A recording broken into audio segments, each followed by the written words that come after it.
All right, thanks for tuning in to the Matt Marine channel. I appreciate it. I really I enjoy this stuff, and I like putting these videos out there for y'all, and I really hope that this helps. So I'm gonna go ahead and try to give you as much information as I can without wasting too much of your time here.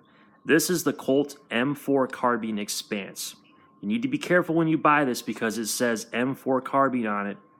And since it says M4 carbine on there, that could be misleading. It's not a real M4 carbine. People like to throw around the term M forgery. This is an M forgery. With that being said, it's not a bad rifle, okay? I'm gonna go ahead and start back here, and I'm gonna use my trusty bayonet as a pointer. This telescoping buttstock, I highly doubt is Milspec, but it does work, okay? As you come to the pistol grip here, the checkering on it is, in my opinion, more aggressive than the actual military version of this. This particular model came with a forward assist and a dust cover. The $649 version of this does not, okay? This particular one, from what I remember being told, was $699. This was lent out to me for testing. By the way, there's no rounds in the chamber. It's been safety checked. No magazines inserted. The bolt is to the rear and the weapon is on safe for those of you who care about that kind of thing. This rifle also did not come with rear sights. There are Smith & Wesson models out there of a carbine AR-15 variant that do come with rear flip-up sights that are the same price. So keep that in mind. Inside, very few things are made by Colt. A lot of people have criticized this particular model for that.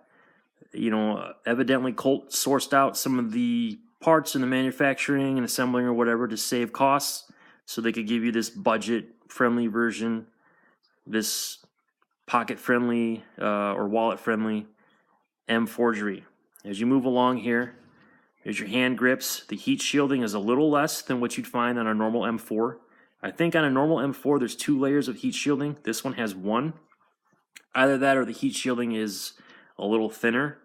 I did not notice the handguard getting warm during testing, so I think it does the job adequately. This barrel is not chrome lined. I believe it is a 4150 barrel, and I don't know the twist rate, but it is stamped on the barrel somewhere. And you've got your standard front sight posts, okay? Now, this barrel is not 16 inches. This barrel is not, I think it's 14 or 14 and a half inches like the actual military issue M4 carbines are.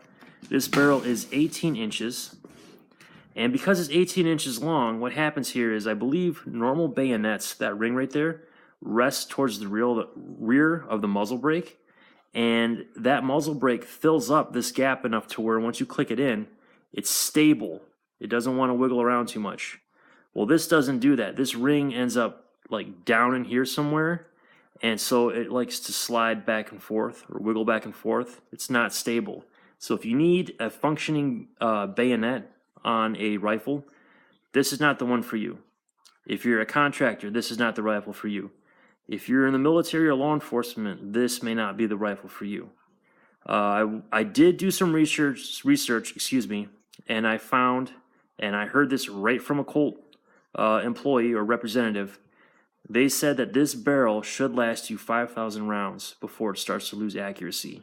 I assume that those numbers are if you shoot 5.56. I think if you shoot 2.23 and you don't rapid fire this thing into oblivion, your barrel life may extend past 5,000 rounds. So, and as I said before, it's not chrome lined. There's a debate out there now about chrome lining versus melanite coating or nitride coating. That could be a separate video. I don't think this has any of those. I think it's pretty much stainless steel on the inside. When I took this thing out and shot it, I did get a 1 MOA group. It was very consistently accurate. My son shot this. He shot very accurately with it. It is an accurate rifle. I would recommend this rifle for people who maybe work on a farm and they need something cheap to shoot coyotes with or prairie dogs with. You know, this is a good varmint hunting rifle. This would be a good home defense option. It's very light, very light. The trigger pull, I thought it had a very light trigger pull. I don't know how many pounds. To be honest, I don't care. It's light. It had a very nice trigger on it, in my opinion. Now, I realize that I'm not anyone famous on YouTube. You know, I'm not a well-known, world-renowned instructor, but I was a professional rifleman in the Marines. I served in the infantry. I was trained as a machine gunner and an assaultman. I carried one of these things pretty much everywhere that the Marines deployed me. Of course, my version was the M16A2 service rifle, and then later on the Knight's Armament M16A4. But I have traveled the world using AR-15 platforms and getting paid by the government to do so. So I know a thing or two about these. I do feel the technology has come a decent way since I had to use them to make my living. Would I trust my life with this rifle? Absolutely. It seemed to work. You know, I can make this thing work. I don't have any doubt that it would function. I don't have any doubt that you could probably beat this thing up a little bit and it would still function and be accurate. It seems to be well put together. It doesn't feel cheap to me. And I think whoever buys this is probably getting a decent deal. So that's my 2 cents for whatever it's worth. Well, as always, thank you very much for tuning in. Feel free to subscribe. Feel free to leave a comment. And Semper Fi and God bless.